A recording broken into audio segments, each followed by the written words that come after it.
ஹீரோயினோட ஃபேமிலி வெளியூருக்கு போயிருந்தப்ப ஹீரோ வந்து அவங்க வீட்டுக்கு வந்து போயிருப்பான். இப்படி போன டைம்ல கொரோனானால எல்லாரும் பாதிக்கப்பட்டிருக்காங்க அப்படி சொல்லி அவங்க ஃபேமிலி மொத்தமா கூட்டிட்டு போயிடுறாங்க.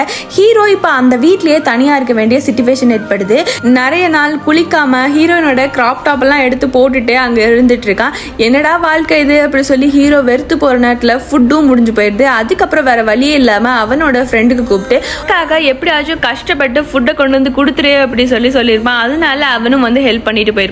ஹீரோவும் இங்க மேல இருந்து குதிச்சிடலாமா அப்படிங்கிற மாதிரிலாம் ட்ரை பண்ணிருப்பாங்க. பட் முடிஞ்சிருக்காது. அதே சைடு ஹீரோயினை காட்டுறாங்க. ஹீரோவும் ஒன்னா இருந்ததுனால ஹீரோயின் வந்து இந்த இடத்துல பிரெக்னென்ட் ஆயிடுறாங்க. என்ன பண்றதுனே தெரியாம ஹாஸ்பிட்டல்லே இருந்த டாக்டரை கேட்கிறப்ப நீங்க ஏதாச்சும் வேற முடிவு எடுக்கணும் அப்படின்னா கண்டிப்பா உங்களோட பேரண்ட்ஸ் சப்போர்ட் வேணும் அப்படி சொல்லிடுறாங்க. அப்படியே 14 நாள் போகுது. ஹீரோ வந்து இன்னைக்கு எல்லாரும் வந்துருவாங்க அப்படிங்கிற பயங்கர சந்தோஷத்துல இருக்கான். நினைச்ச மாதிரியே எல்லாருமே வந்துடுறாங்க. ஹீரோயின் இப்ப வரைக்கும் பிரெக்னெண்டா இருக்க அப்படிங்கிற விஷயத்த ஹீரோ கிட்ட சொல்லவே இல்லை. வீட்டுக்கு போனதும் இந்த விஷயத்த ஹீரோ கிட்ட சொல்றப்ப ஹீரோ எதுவுமே பேசாம இருந்திருப்பா. அதனால கோவப்பட்டு ஹீரோயின் பயங்கரமா கத்த ஆரம்பிச்சிடறாங்க. இது ஹீரோயினோட வீட்டுக்குமே தெரியுது.